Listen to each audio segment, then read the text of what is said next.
मैं कुछ दिनों से देख रहा था, एक सवाल बहुत ज्यादा वायरल हो रहा था। क्या हो रहा था कि x into x plus x बटे x बराबर मान लीजिएगा 10। किसी ने कहा, मतलब इस तरीके का सवाल पूछा और इसका तुरंत हमें आंसर निकालना है। तुरंत कैसे हम आंसर निकाल सकते हैं? क्या हम यहाँ कुछ सोच रहे हैं? क्या हम इसको सॉल्व करने की मतलब हमें जरूरत है? हम कैसे सॉल्व कर सकते हैं? देखिएगा, पहले हम सॉल्व करने का तरीका बताते हैं, फिर इसको डायरेक्ट शॉर्ट वे में बताते हैं। चाहे कोई सा भी अंक हो, 15 हो, 25 हो, 45 हो, कुछ भी हो, मैं सिर्फ इसको सॉल्व कर रहा हूं। मैं ये समझ रहा हूं कि ये क्या लिखा हुआ है। एक्स स्क्वायर प्लस एक्स, यानी कि एक्स बाहर निकाला, एक्स प्लस 1 बटे एक्स, एक्स से एक्स कट गया, यानी कि आंसर आया 9। कैसे आया कि एक्स प्लस 1 बराबर 10 है, तो एक्स बराबर 10 में से 1 गया 9 आएगा। ये बात समझ में आई?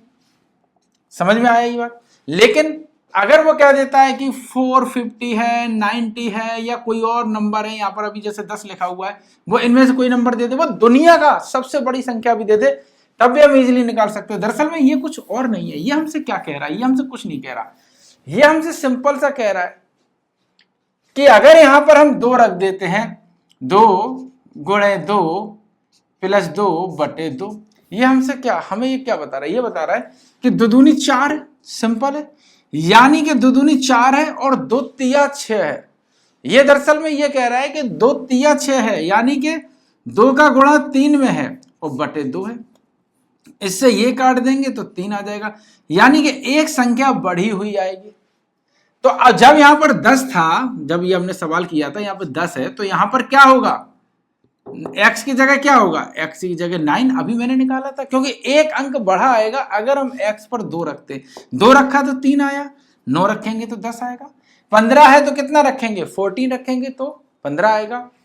25 है, 24 रखेंगे। दुनिया का अगर वो कहते 49999, तो हमें पता है 49998, दैट्स इट, आंसर आ जाएगा। क्योंकि यही है, क्योंकि हमने इसको सॉल्व किया, हमने वहां पर घटा तोड़ कुछ नहीं किया।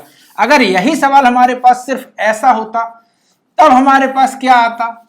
तब हमारे पास कौन सा नंबर आता? मान लीजिएगा ये हमारे पास एक सवाल है, वो कहता है कि ये बराबर लिखा हुआ है। अभी हम बराबर लिख देंगे, 2 दूनी 4 और 1, अगर यहां पर 2 लिखते हैं, 2 गुणे 2 प्लस 2, 2 दूनी 4 और 2 तिया 6, 2 गुणे 3, यानी कि इसका इस वाली संख्या में गुणा। जब वो हमें बता रहे हैं कि 2 का 3 में गुणा, यानी कि अपने से बड़े नंबर पे गुणा। अब वो कहता है 2 तिया 6, अगर वो यहाँ 6 लिख देता तुम समझ गए 2 होगा, क्योंकि 2 तिया 6। अगर वो यहां पर लिख देता 90, तो इसका मतलब क्या है?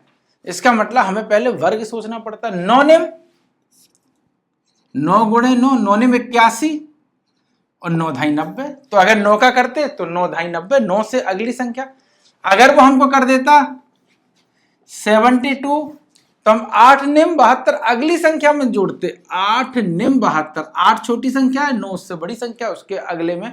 क्योंकि ये जो सूत्र है ये हमेशा एक ही तरीके से काम करेगा।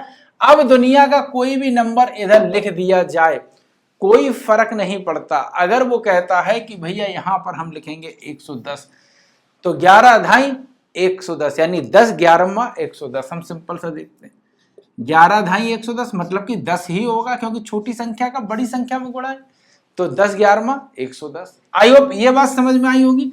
ये सारी चीजें क्या है? यही सारी चीजें तो मैथ है। ऐसे ही तो मैथ के जितने भी हमारे कॉन्सेप्ट निकले सब इसी तरीके से निकले हैं। जितने भी हम फॉर्मूले बनाते हैं सब ऐसे ही बनाते हैं। इसी पर पहले हम ध्यान देते हैं कि आखिरकार सीरीज कुछ बन रही है। जितने भी आपने फॉर्मूले देखे, भाज भाजक गुणा, ये सारे फॉर्मूले आते हैं। तो अगला मैं फॉर्मूला फिर आपको बताऊंगा, बहुत ईजी है। हाथ मेरे काले हो रहे हैं, क्या करेंगे वो, चलो कुछ तो करेंगे।